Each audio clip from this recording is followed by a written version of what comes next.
Hey guys, welcome back for another episode of The Suited Shootist.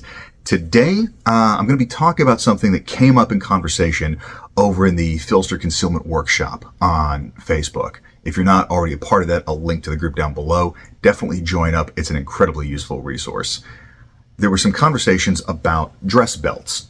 And I put a video out a couple of years ago that honestly is in need of a bit of an update. So I figured this would be a good place to do it. And I started out with the Core Essentials belts. I tried a couple of their gun belts, which were the leather laminated with Kydex, and then I also had a couple of just their regular leather belts.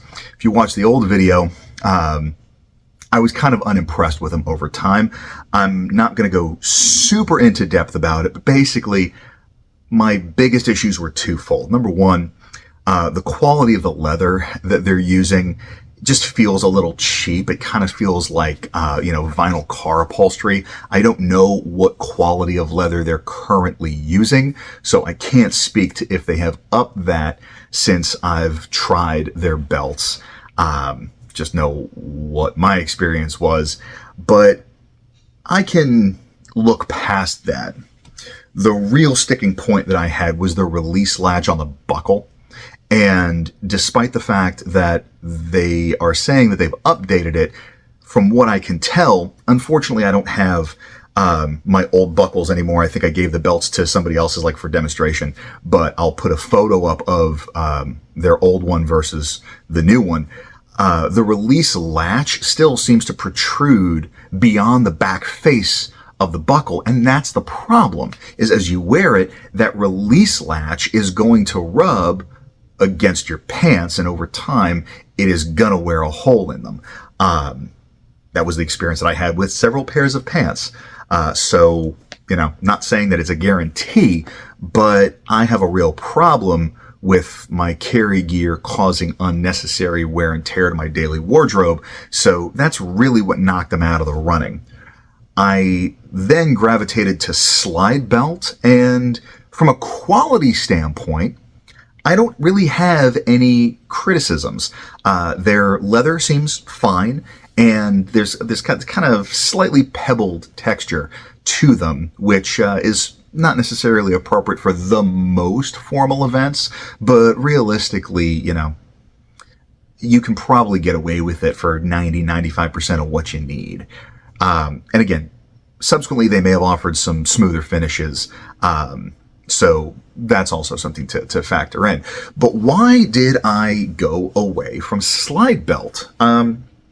And I don't have an actual event that justified this. However, giving it some further thought, I have some reservations about that buckle, because what I initially really liked about it, the fact that it's integrated into the face of the buckle, when I gave it a little bit more thought, I realized that has maybe the potential to be a bit of a liability, because, if you're entangled with somebody, you got body pressure on you, there is the possibility of one of those corners of the release latch catching and getting pulled forward, which would unlatch your belt and either loosen it or possibly have it come undone altogether.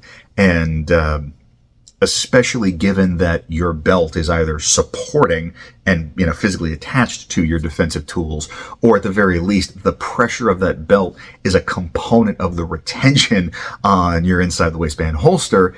I saw that as, I guess, more of a liability than I was comfortable continuing with. And so I decided to give Anson belt and buckle a try. I've heard Antonio Centeno over at Real Men, Real Style talk about them pretty extensively, and they had a Black Friday sale a year and a half ago, I guess. And so I got 3 belts and 3 buckles for like $100. So cool, bases covered. I also like the fact that they seem to have a slightly wider range of both colors and textures. So that's also very appealing.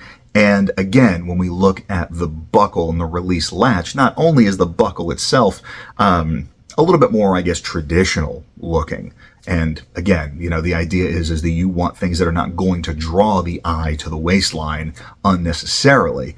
But the latch is a lot lower profile.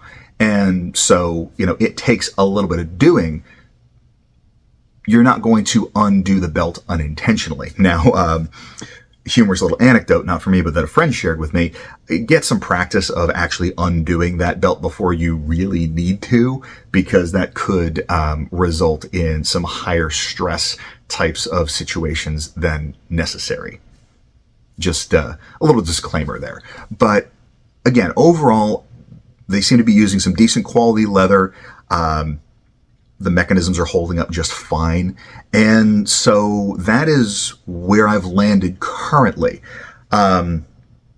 Next belt looks like it may be a viable option as well. Quite frankly, I just haven't really had the need to spend money on more belts just for the sake of getting my hands on one. The ones that I handled at like SHOT Show and NRA, again, they seem fine. The buckle design seems good. So if there's something specifically that Next Belt offers that Anson doesn't, cool, you know, rock on. From what I have seen, I don't see anything that warrants criticism or saying that I think that there's a better option out there. I just don't have enough firsthand experience to really give a thumbs up or a thumbs down. I'm just not seeing any red flags. So those are my thoughts. That's why I sort of migrated away from SlideBelt, and that's where I'm at this point. Anson doesn't sponsor the channel. It'd be cool if they did, but we're not quite there yet. So likes, subscribes, views, if I can get those up, then I might be able to start exploring some of those options. But at this point, that's where we are on the belts. Now, one last kind of disclaimer here. Everything that I'm talking about is specifically leather dress style belts that are intended to be on display, meaning your shirt is going to be tucked in, because that is when the aesthetic of your belt matters. It needs to jive with everything that you're wearing. If you're running an untucked shirt, it kind of doesn't matter. So if you fall into that category, this video is not for you. But you know, that's kind of my thoughts on it as it stands right now. I'd be interested to hear your thoughts. If there's a brand that I'm unaware of, please put it down in the description. I will say that, yes, all of these are those ratcheting style belts, because especially for inside the waistband carry, having those finer micro adjustments just seems to make it a more comfortable proposition and really getting everything dialed in. I know Hank's belts and a few others are very popular. You know, again, a double-stitched leather bull-hide belt is going to stick out a little bit when you run it through the belt loops of a pair of dress pants. So that's number one. And then just the hole spacing on traditional belts doesn't really make them as ideal of a setup for something like this as these ratcheting type, the infinitely adjustable ones. On the nylon side, you've got stuff like, you know, the Wilderness Belts and EDC Belt Company, both of whom are friends, both of whom have provided me with free product. But, you know, those are what I like for nylon. This is specific to when the belt is going to be a visible part of the whole outfit. So yeah, want to hear about it? Put it down in the comments. Other than that, hope everybody has a fantastic week. Stay dangerous and stay sharp.